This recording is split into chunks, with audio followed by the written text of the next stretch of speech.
Welcome to garam garam Bezawada రుచుల్లో ఈరోజు కందిపప్పుతో మనము మునగాకు పప్పు చేస్తున్నామండి. మునగాకు పప్పు ఎలా చేయాలో చూద్దాము. మొదటిగా కందిపప్పుని ఒక 4-5 సార్లు బాగా కడగాలండి. కడిగిన తర్వాత జస్ట్ ఒక 10 నిమిషాలు నానబెట్టాలి. చూడండి, వాటర్ కూడా నేను ఇవి తీసుకున్నాను. దీనిలో ఏమేమి వేయాలో చూద్దాము. నేను 3 టమాటాలు సన్నగా కట్ చేసి పెట్టుకున్నాను. అలాగే 4 పచ్చిమిర్చి అండి, కొంచెం కొత్తిమీర వేస్తున్నాను. చూడండి, ఈ పప్పులో వేసేసేయాలి. ఆ తర్వాత మునగాకు కూడా అండి చాలా ఇలాంటి జల్లెడి దానిలో చూడండి ఇలా ఉంది కదా జల్లెడి, ఇలాంటి దానిలో కడిగి పెట్టండి.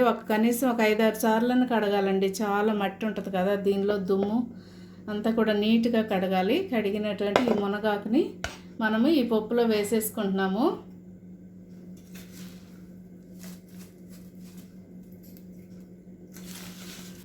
దీనిలో కొంచెం పసుపు వేసుకుందామండి. 1 స్పూన్ పసుపు వేస్తున్నాను నేను. చూడండి, 1 స్పూన్ వేస్తున్నాను. కారం కూడా వేస్తున్నానండి. ఇవి కొంచెం తేజ మిరపకాయలండి, చాలా ఘాటుగా ఉంది కారం, అందుకని నేను కొంచెం తక్కువగా వేస్తున్నాను. మీరైతే చూసి వేసుకోండి.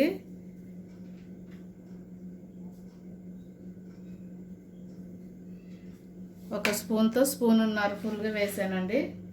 చూడండి, నేను కుక్కర్ పెట్టేశాను. ఒక 5 నిమిషాలు మాత్రం ఫుల్గా పెట్టండి. ఆ తర్వాత సిమ్లో పెట్టేసేయండి. సిమ్లో పెట్టిన తర్వాత 2 విజిల్లు వస్తే చాలండి, పప్పు ఉడికిపోద్ది.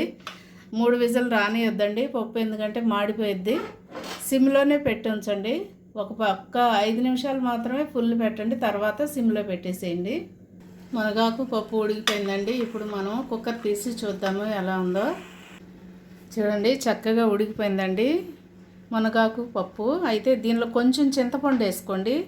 చింతపండుగా వేస్తే ఏమవుతుందంటే అండి, ఆ తొక్కు మనం పన్ను కింద పడి అంత బాగోదు. అందుకని నేను కొంచెం పులుసు తీసి వేస్తున్నాను. కొంచెం పులుసు వేస్తున్నానండి. పులుసు వేసిన తర్వాత కొంచెం స్టవ్ మీడియంలో పెట్టేసి కొద్దిసేపు జస్ట్ ఒక 3 నిమిషాలు అలా ఉంచండి. ఎందుకంటే చింతపండు వేసాం కదండి, అది ఉడకాలి కదా, లేకపోతే పచ్చి వాసన వస్తుంది. ఒకసారి గరిటె తీసుకొని మనము ఈ పప్పు ఆకుకూర అంతా కూడా మనం కలిపేద్దామండి. ఇలా ఒక 5 నిమిషాలు మనం ఉడకనిద్దాము. స్టవ్ కట్టేసేసి మనము చూడండి, సాల్ట్ తగినంత వేసుకోండి. నేనైతే ఫుల్గా 1 స్పూన్ వేస్తున్నాను. మీరు కూడా కొంచెం చూసి వేసుకోండి. చూడండి, ఇలాంటిది పప్పు మెదిపేది మీ దగ్గర ఉంటే దీంతో చక్కగా ఇలా పెట్టి మెదిపేసేయండి మెత్తగా. చూడండి, పప్పు అంతా ఇలా మెదిపేసాం కదండి, మెత్తగా అయిపోయింది. ఇంకా మెత్తగా కావాలి అనుకుంటే మీరు ఇంకొక 2 విజిల్ పెట్టుకోండి. నాకైతే ఇలా సరిపోతుంది. కొంచెం పలుకుగా ఉంచాను నేను. ఇలా చిక్కగా మీకు ఓకే అనుకుంటే ఉంచండి, లేకపోతే కనుక కొంచెం పలచగా కావాలి అనుకుంటే లైట్గా వాటర్ వేసి స్టవ్ మీద పెట్టండి. కొంచెం ఉడికిన తర్వాత మనము తాలింపు చేసుకుందాము. నేను కొంచెం వాటర్ వేస్తున్నానండి. కొంచెం వాటర్ వేస్తున్నాను, ఎందుకంటే కొంచెం మా ఇంట్లో కొంచెం పలచగా తింటారు.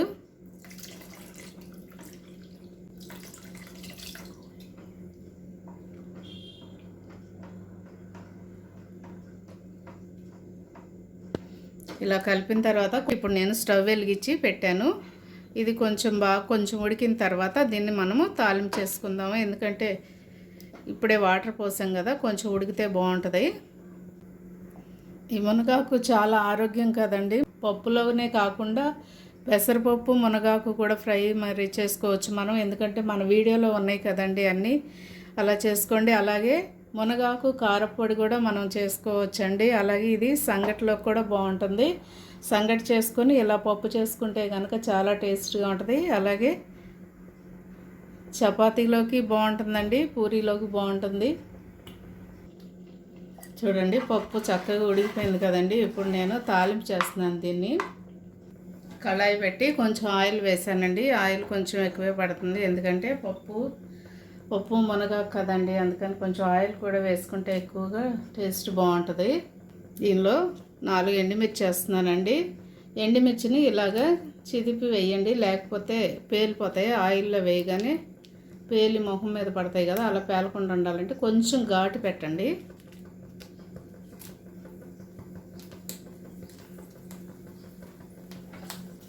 దీనిలోకి కొంచెం జీలకర్ర వేస్తున్నానండి,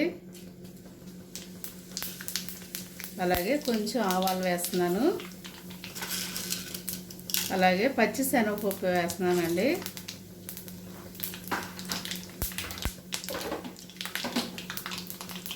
అలాగే సన్నగా తరిగి పెట్టుకున్న ఒక పెద్ద ఉల్లిపాయ వేస్తున్నాను.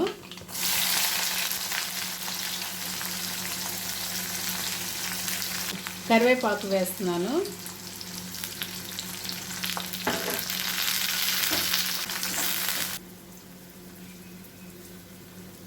దీనిలో కొంచెం చిన్నగా వెల్లుల్లిపాయ కూడా వేసుకోండి.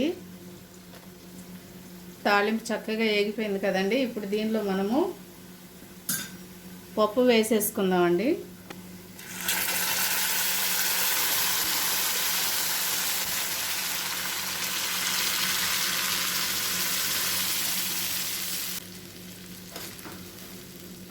చూడండి, ఇదంతా కూడా ఆయిల్ కలిసేటట్టుగా ఈ పప్పుని మనము కలిపేసుకుందామండి.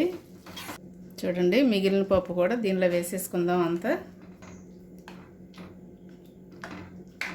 మునగాకు పప్పు రెడీ అయిపోయిందండి. కొంచెం కొత్తిమీర వేసుకుందాం మనం.